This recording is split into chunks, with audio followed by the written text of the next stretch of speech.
Welcome to Writing the Wrong Way, where we talk about how writing works, how writers work, and why the best writers risk being strange. And I have a bit of a series that I want to do here where I'm going to talk through some movies, what sort of works and doesn't work in the construction of these movies.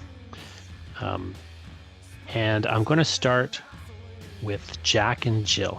That's right, the Adam Sandler film Jack and Jill, where Adam Sandler plays both Jack and Jill, widely regarded as one of the worst movies ever written, ever made.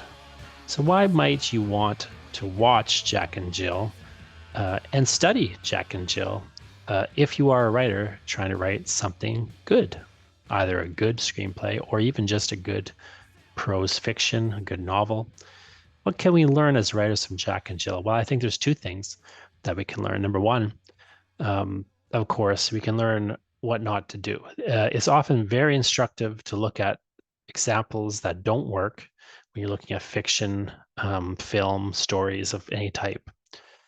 What doesn't work and why doesn't it work? In something that's bad, we often can see more clearly why it's bad.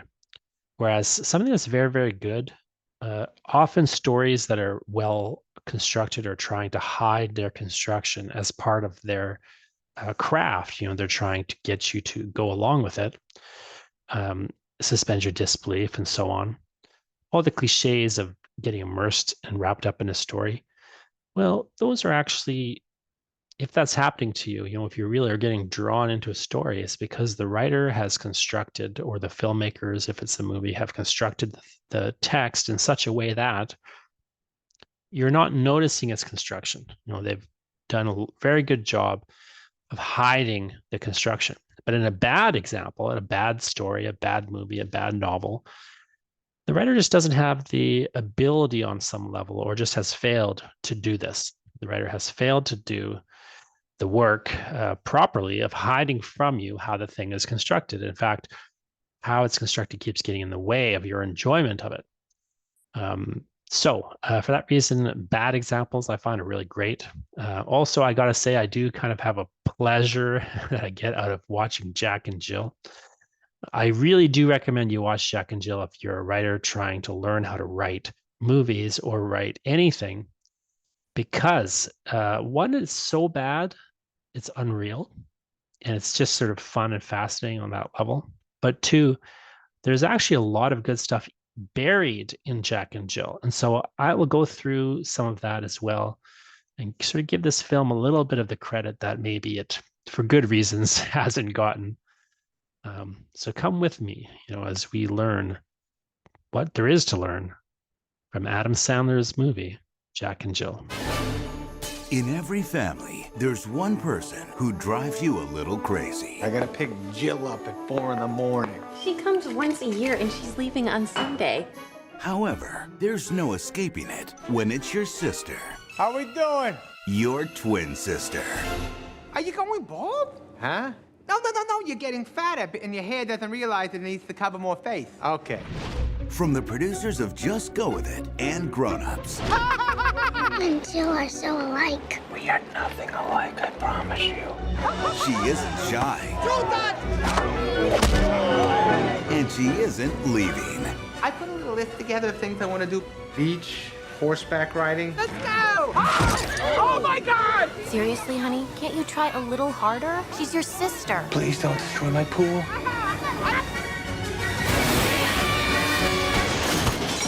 Construction of Jack and Jill is fundamentally baffling. It is perhaps one of the most poorly constructed films that I've ever seen. I like to teach it and use it as an example of in writing classes, because it's so fundamentally misfiring in fundamental ways.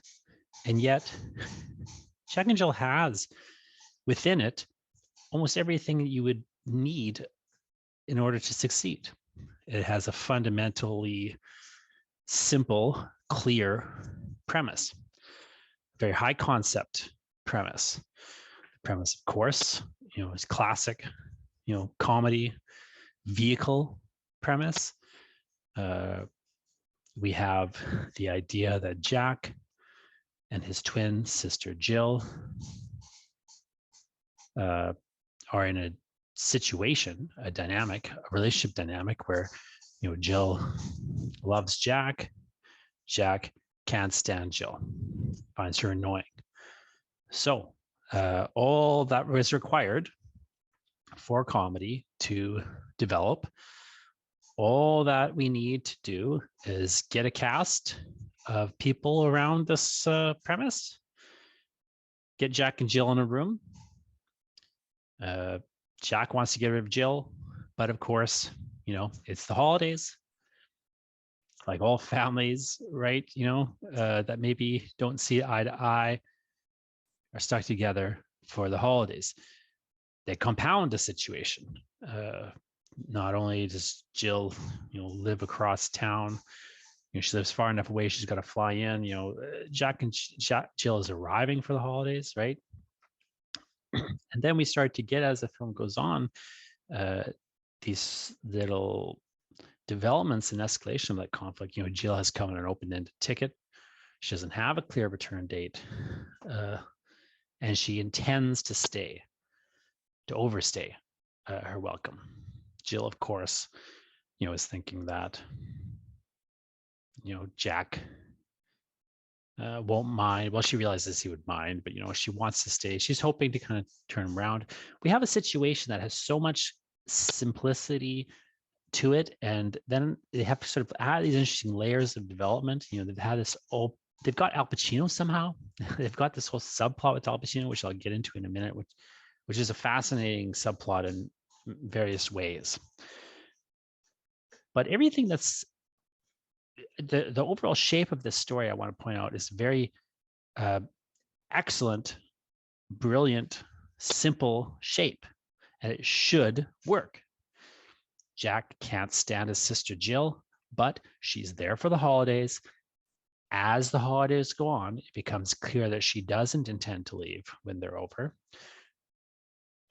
She moves into a situation where she's an interminable guest staying indefinitely, but there is a clock. If Jack doesn't get rid of Jill before, the New Year's, then she's going to end up coming on their cruise with them. Once they're on the cruise, not only is his cruise ruined because of the presence of Jill, but he's now in a situation where he cannot, because of it being a cruise ship, he's stuck on the ship with Jill, can't get off the ship. So it's a perfect storm of a plot. On top of this, he needs to perform an impossible feat, get Al Pacino to be in a Dunkin' Donuts commercial. If he doesn't get Al Pacino to be in a Dunkin' Donuts commercial, then his business goes under. And if his business goes under, of course, all these people, not only is his family going to be affected, but all the people who work for him are affected, and so on and so forth. So he has this in particular need to eventually, as Al Pacino becomes attracted to Jill and wants, we have the escalation of the Al Pacino subplot where it starts to intersect with the Jack and Jill conflict plot. And we have this brilliant situation now where he has to get Jill to stay and hook her up with Al Pacino, but Jill inexplicably doesn't want to, date Al Pacino. And, now he's kind of torn in this horrible situation. If he keeps Jill, she's the key maybe to getting Al Pacino and getting these other things that he wants and needs. But if he gets rid of Jill, if he keeps her, of course, he's not going to get rid of her, right? So it's an interesting sort of predicament that he finds himself in. There's all sorts of comic potential in this thing, and the whole reversal of that, trying to get rid of Jill and then having to kind of keep her around, but then not too long, and so on. Is a great tightrope that character has to watch, and a great set of dynamics. It's all set up and structured well for comedy, but what they've done is fundamentally paced it wrong. One, they put all of these moments in the wrong spot. Just cordon off this subplot for a second, because I'll get back to that. But all these moments are actually in the wrong position, and On top of that, all the great parts of the script or the great structural elements of the plot have been completely mishandled. Let's just take a look at the cruise ship, for example. The genius of the cruise ship from the point of view of plotting is that if Jill makes it onto the cruise ship, then they're stuck together. They're stuck in a short and an even smaller confined space where he can't leave, even temporarily. It's a great idea, but know what happens. They trammel this situation towards the cruise ship. Almost as soon as they get on the cruise ship, he gets a call from Al Pacino. Pacino flies him out on a helicopter. So now he can leave the cruise ship, completely diffusing and negating the whole situation of the cruise ship. The point of the cruise ship is that they're confined on a cruise ship together and they can't be free of one another. But the Pacino helicopter thing negates that. What they should do, of course, is have Pacino on the cruise ship, right?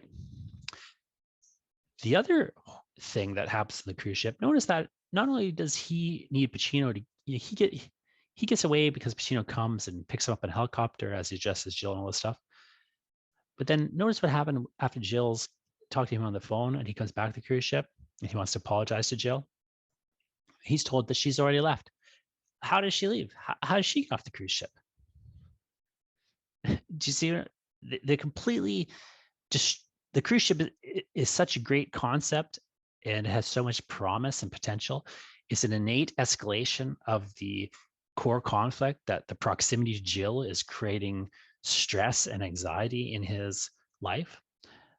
And all the good parts of that, plotting wise, structurally speaking, they just immediately negate by having apparently it being super easy, inexplicably easy to remove oneself from the cruise ship.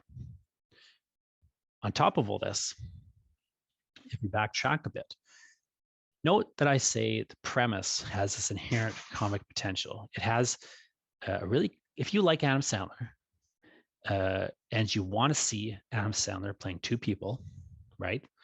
Eddie Murphy style, where there's a whole tradition of comedies in comedy, of mainstream comedies, of these popular comic actors playing multiple roles in the same movie. If that's the movie you are interested in, signed up to see, right? Again, this is a high concept. Jack and Jill. Jack can't stand Jill, but Jill's here. Jack has to get rid of Jill.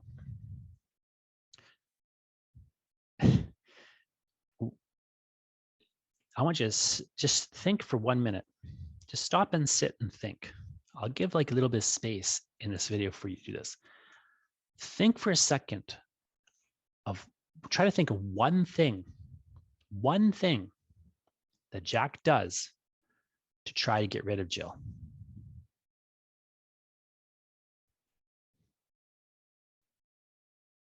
One thing. There is, in fact, one thing, precisely one thing that he does, which is that he yells at her in Thanksgiving supper. That's it. That's literally the only thing in the entire movie that Jack actually does to try to get rid of Jill. In fact, if you look closely at the movie, almost everything he does ends up keeping Jill there, or would, if it worked, have the effect of keeping Jill there. Now, it may seem like this would make sense after the point where it becomes clear that Al Pacino is interested in Jill, and now he's got to somehow get her hooked up with Al Pacino.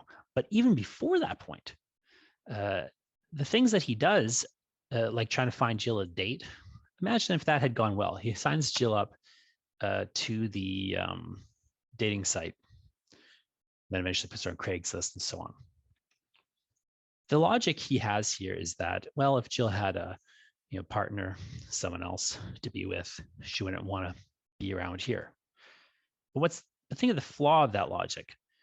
Of course, Jill lives in another place entirely. So if, in fact, he did find Jill somebody else to be with, she would have to move to his locale.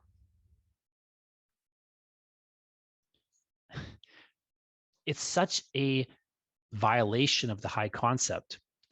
Because keep in mind, like, and this is where we start to get into something that's just fundamentally the problem with Jack and Jill, which is that it doesn't understand its audience and what its audience wants. And you'd think that Adam Sandler would know this by now. Here's a movie that has promised us hijinks, is promised us, what you're going to see in this movie is Jack trying to get rid of Jill, and never once delivers on that idea. It's not even that it has unfunny jokes. It doesn't even make a joke in this line of activity. He just doesn't do anything to try to get rid of Jill.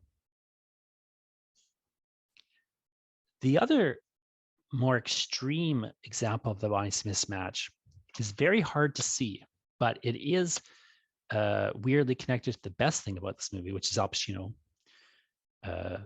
That whole Al Pacino plot, which culminates in Dunkachino, this brilliant, stunning, ending to this otherwise brutal film. That subplot, if you pay very close attention to Jack and Jill, is a fundamentally baffling inclusion in this movie. And not just because of Al Pacino and kind of the question of why is Al Pacino in this Adam Sandler movie that has gone off the rails almost the moment it began. There's a lot of small things in this movie, like why is Jill wearing a trench coat all of a sudden, and with a bra underneath it and nothing else? In the one breakfast scene, if you look, why is Jill running in the woods? There's a number of just weird infidelities in this, which are a result of them realizing in the edit how bad this movie is and just trying to salvage it, but strangely making it worse. So, for example, what they did at one point was they cut out a scene where she puts on the trench coat. They cut the scene where she puts it on out, but they keep in the scene where she's wearing it afterwards. So now she's just inexplicably doing, wearing this bizarre costume, and never ever is attention even drawn to it, which makes it stranger. You have another moment where she starts, where she's, she's woken up after sleeping in the woods. And they start to talk about a scene that took place the night before, which the filmmakers never showed us. So it's kind of confusing why she's there, but then we get sort of a bit of the information about it. It's like, well, I came home and this happened, this happened. It's like, but we never saw any of that stuff. So it's just fundamentally, this is a film that is just impossibly broken and terrifyingly poorly constructed. But jump to the Al Pacino subplot again for a second. If you watch this film multiple times and you pick up on really subtle, cues, you can piece together what the Al Pacino subplot is. And it's actually quite brilliant. Unfortunately, it is sort of brilliant in the way that kind of makes no sense for an Adam Sandler movie. So in case, you didn't catch it, which of course you couldn't. And by the way, it's not possible to determine this is happening on the first viewing of this film. The actual information that lets you piece this plot together, the way I'm going to describe it now, like I'm describing it after the fact. The information that I'm going to give to you is in the reverse order in the film. So you can't actually understand the early moments in the subplot until after you've seen the later moments in the subplot. You just don't, as an audience member, have the information available to you. But what has happened is this. Al Pacino has been offered the role of Don Quixote in Man of La Mancha, the musical, based on the novel Don Quixote. Al Pacino is trying to decide, because he's a method actor, who has an immersive process, he is trying to determine, will I take the role? On one hand, he would like to take the role, but on the other hand, he can't take the role really until he has kind of gotten into the mindset of the character. And he's having a hard time getting the mindset of this character, because if you know the novel Don Quixote, now keep in mind, this is the Adam Sandler film audience we're talking about. Were you to be a big Adam Sandler fan, and also you happen to know intimately the novel Don Quixote by Cervantes, then you would know that Don Quixote is a character who, a commoner who becomes, who reads too many novels and who becomes enraptured with this idea of charity. He begins to sort of slowly unravel mentally. And as he's losing his mind, as it were, he begins to become obsessed with this, prostitute, essentially, this low-class prostitute. And he begins to sort of imagine that she is this, very upper-class, princess-like figure called Dulcinea. So he kind of mistakes this woman, this crass, low-class prostitute for Dulcinea. Kind of, again, this is, medieval France almost, not precisely, but roughly when this thing is being set. It's after the time of medieval France, but we're sort of, Don Quixote is kind of imagining himself in that milieu. He imagines himself a knight. He imagines her as sort of the princess that needs saving. He becomes obsessed with her, and he begins unraveling. And everyone else kind of wonders, what's Don Quixote doing? Why is he so obsessed with this woman who just, clearly doesn't seem to warrant the attention he's paying to her? Well, Pacino, trying to get in the mindset of Don Quixote, unable to do so, but then he sees his Dulcinea, right? Again, keep in mind, none of this information is available to you. When Pacino says Dulcinea in the film, at that point, it's not possible to know unless you recognize the name Dulcinea as being from Don Quixote and therefore Man of La Mancha, and you have a knowledge of that plot. You can't pick up on it. But at that point, Pacino, again, we've seen he's kind of started to lose it a little bit because he's trying to get, he's doing Richard III, but he's trying to get in the headspace of in Don Quixote. It's not quite working. So there's this dissonance. Pacino is sort of unraveling. As he's unraveling, he sees this woman, Jill.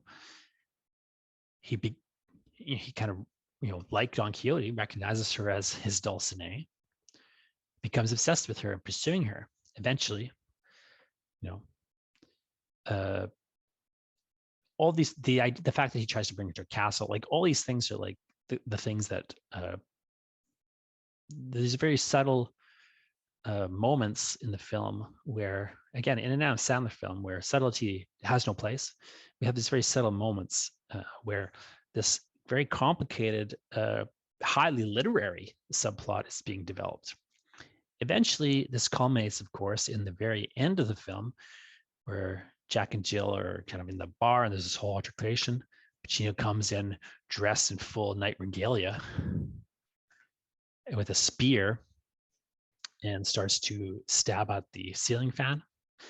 This is a reference to the part of Don Quixote where he tilts at the windmill. He attacks, he believes this windmill that he sees, his derangement, he thinks it's some sort of monster, and he tries to attack the windmill. Try to piece all that together and try to imagine who and how it was determined that the audience for Jack and Jill, where Adam Sandler plays two siblings, one in drag, that audience apparently is being trusted to pick up on subtle developments in a subplot mirroring the plot of the novel Don Quixote. Piece that and the other sort of strange oddities of this film together, if you will. Again, a film that has fundamentally within it everything you need to make an exceptional comedy. It's even got Norm Macdonald and Al Pacino. Compliments of Mr. Pacino. What? This is insane, man. You gotta call him. From Columbia Pictures. All you gotta do is make contact. That's all. Oh! Oh! Oh my God! I'm sure you have others. You'd think it, but oddly enough, I don't. What is it that you see in my sister? I see a girl who wants recognition but never gets it. Family is forever. Daddy, do you know how to jump rope? We were the Double Dutch Kings. Adam Sandler is Jack and Jill. One thing Jack and Jill actually does surprisingly well is illustrate a character's journey throughout a film. So Jack, when the film begins, is completely annoyed, frustrated by Jill, can't stand Jill, can't get along with her, has a hard time feeling how he knows he's supposed to feel towards his sister. And what exacerbates this situation even worse for him is that nobody around him, no one else in the family here, seems to see Jill the way that he sees Jill. He views this as being a disconnect produced from the fact that he doesn't know, or they don't know Jill as well as he knows Jill. They haven't grown up with Jill.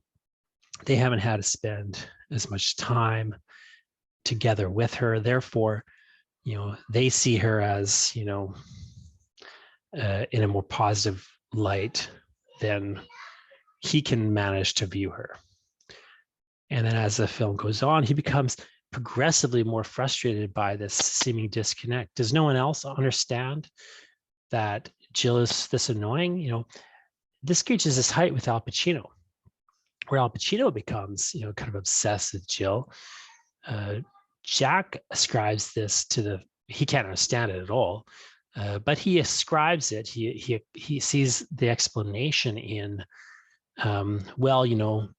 Pacino's losing his mind. Everybody kind of has seen this on social media, and now, they're seeing it. He's seeing it up close. And then, of course, as the film goes on, this intensifies, as people become more and more accepting of Jill, and as Pacino becomes more and more obsessed with Jill, Jack finds her more and more aggravating and has a harder and harder time kind of understanding where anyone, even keeping himself under control around Jill. Eventually, of course, what he has to do, because he's so alienated Jill and so disconnected himself from her world, he can't deliver her to Pacino as promised, so he has to pretend to be Jill. Here's where the big, premise of the film pays off: the fact that they look alike, supposedly. He's been sort of ignoring their likeness. There's that scene in the movie theater where he tries to deny that they have any similarity, and yet, of course, we can see it. Now he has to pretend to be Jill. He dresses up as Jill. He dupes Pacino into thinking that he's Jill. In that whole complicated, strange scene, Pacino actually kind of explains, finally to Jack, what it is that he sees in Jill. He sort of indicates, well, look at, Jack from Jill's point of view.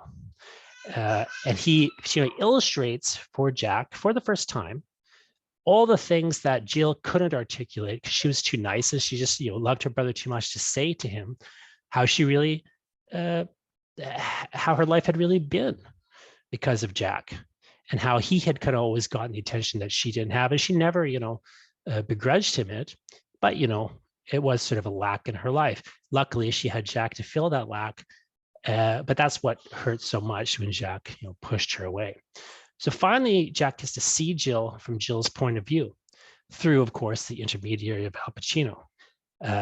By becoming Jill, right? By inhabiting her clothes, and then later her perspective, Jack finally gains a correct understanding of Jill. He starts to see her as others see her, and then finally starts to develop the brotherly love that he had along. It's a brilliant and carefully and well-constructed character journey nestled inside this film that is, otherwise complete math. This has been Jonathan Ball talking about writing the wrong way. I hope this has been useful to everyone, and I hope you keep writing the wrong way.